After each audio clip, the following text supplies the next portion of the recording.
When it comes down to Final Fantasy XIV and playing alternative roles and jobs, I'm not so sure that we don't have a gearing problem at the higher end. Now at the lower end, no problem, but at the higher end, I do think that we do start to see a bit of a pinch. So at this point, it should come as no surprise that I've been doing my 7 Reasons to Play series, which has involved me currently covering every single DPS in the game, as well as we've got the healers in there, still missing Sage and Scholar, and then the tanks are next in line. But what this directly translates into is myself needing at minimum 1 tanking set, 1 healing set, 1 caster set, 1 physical range set, 1 maiming set between Reaper and Dragoon, 1 striking set between Monk and Samurai, and lastly Ninja for a scouting set, because scouting gear is only Ninja, doesn't share it with anyone. Of course, that's oversimplifying things. Like, Ninja is going to share accessories with ranged physical, but if you're like a melee player, that probably seems really weird to you. You're probably just like, I want to play melee, why am I playing range or getting ranged physical accessories? Which has been raised to me a bunch of times, just like, yo, I play melee and I explicitly want to play melee. I don't want to play physical range, which is totally fair thing. Mind you, physical range sometimes do like to flex in.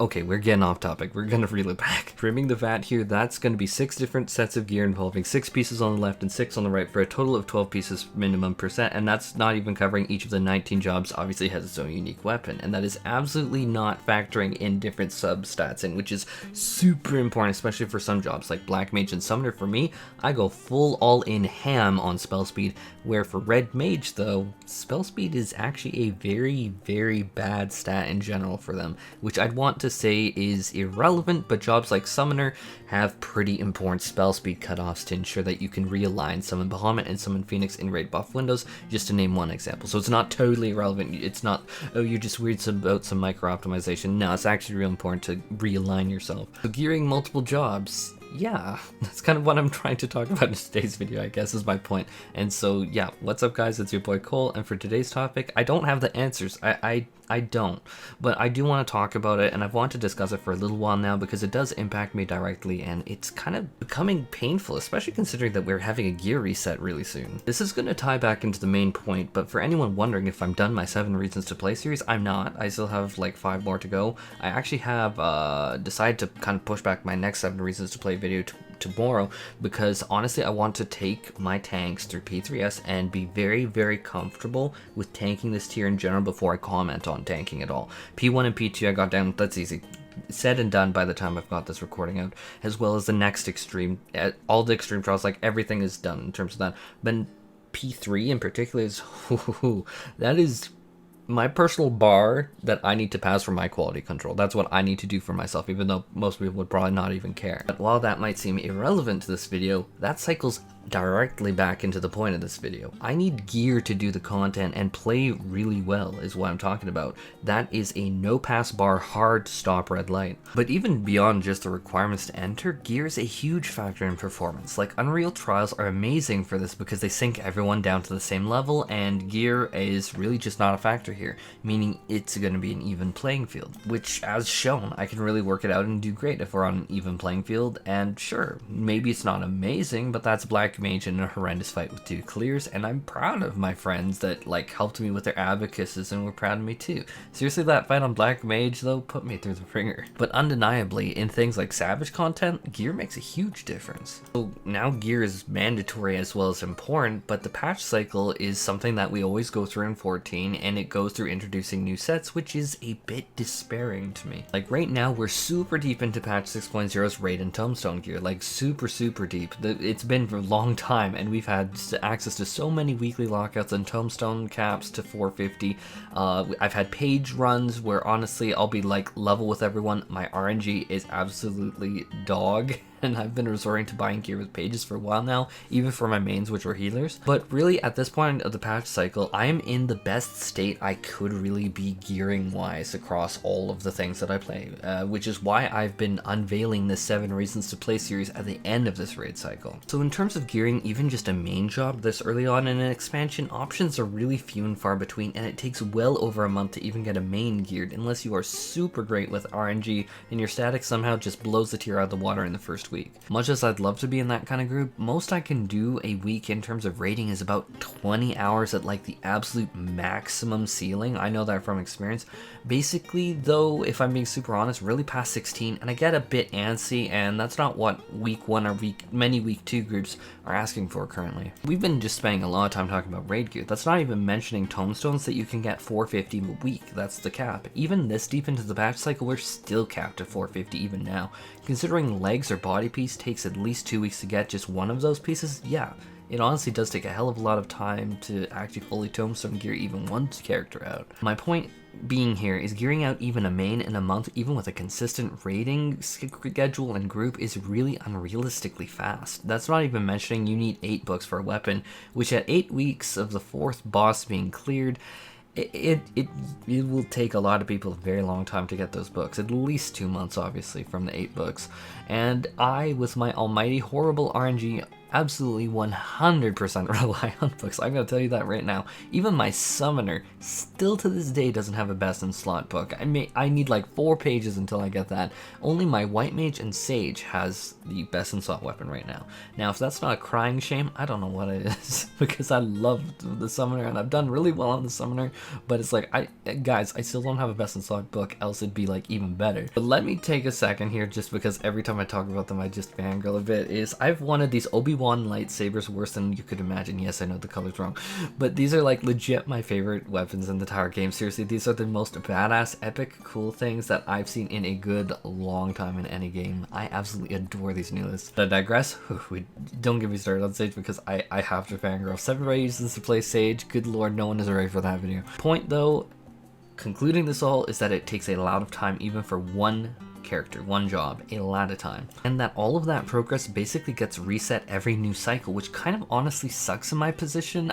I'm alright with the out with the old and with the new and such. I don't want things to become stagnated. I'm already afraid that commenters are not even going to listen this far and be like, absolute dog shit player wants it so that gear never changes. Guys, that's not what I'm saying. Damn, please don't say that.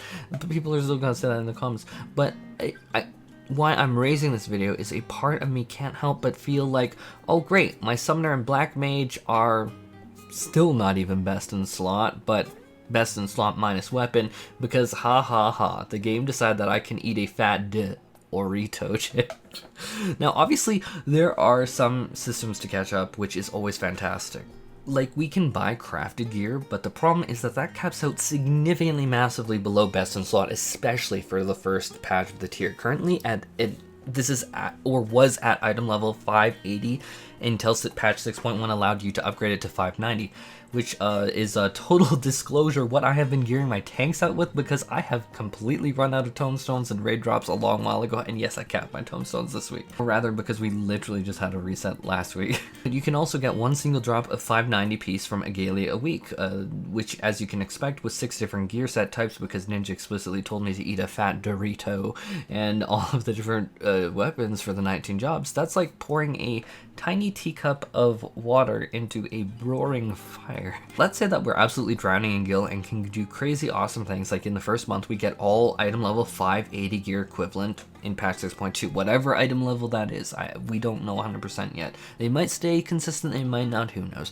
But to continue to use the current raid tiers item level numbers that we saw in 6.0 and 6.1 is that 580 was 20 item levels below the best in slot pieces, which is surprisingly rapidly being scrutinized against in a party finder. Like many party finder groups are going for item level 590 or above, or 591 or above, because they don't want just crafted gear set people in there. But actually, kind of to that point, is party finder groups, even within the second week of raiding, set item level to 581 in my eyes to kind of dab on us peasants that play multiple roles. But realistically, even for, because why I say that is because one item level is not going to make or break an enrage timer. If it does, there's much bigger problems. But again, this kind of leads into community perception. Can you do it with 580? Obviously, people were able to clear the entire raid tier with that. Like, literally, week first needs to have done that. But my point is, realistically, party finders, even for P3S in the first few weeks, like 585 even wasn't enough, then it raised to 590, which is where it's currently sitting at. You'll have a hard time finding a 580 minimum item level P3S or P4S. What I'm trying to get at here is, while there are catch-up mechanisms, I'm not going to start pretending that they don't exist just for the sake of an argument. In the Savage environment, and especially party finder environment, where the community perception really does add up and people are just like, oh, how good you are at this is more determined on item level, even though like a well-played machinist with good gear will obviously outperform a badly played machinist in good gear. But in the party finder environment, it doesn't really hold up. People don't care that much. They don't look that deep. Which, can you blame them? Because they're just trying to get in and do content. Again, I'm not trying to put anyone's foot to the fire. I'm just trying to say how it is and really explain my perspective on why I find this a problem. Even literally last night when I was taking my tank through Party Finder, someone decided to comment on my spectacularly off gear. Yes, my tank's gear is honestly not that great. I guess I'm glad you noticed. I don't know what to say. My tank gear is comprised of elastic bands, paper clips, and a massive load of stubborn determination saying, I am going to fucking play all the tanks. It's not great. I may indeed suck. I may be, in fact, the best at it in all the land. And yes, in fact, I have had no complaints when people ask me the question. Drag Race fans will know what I am citing. But I do enjoy playing multiple jobs and multiple roles, and I genuinely feel that it makes me, against myself, a better player again against myself. I just feel like I need to clarify that because I don't care to compete against anyone but me, and someone will take that out of context and be like, oh, you think you're better than me because you play all the jobs, you elitist piece of fucking shit. No, that's not what I'm saying. But I can say that playing tank and healer and DPS gives me a lot of context and understanding, and I want to play better for myself. It's just, damn, some days you can't win with the comment section. It's just like, I got ripped apart in some of my last videos because of like super minor things. I'm like, damn, some days you just can't win. But silliness aside, I seriously don't know how we can solve this, but it is a pain point for me, and so yeah,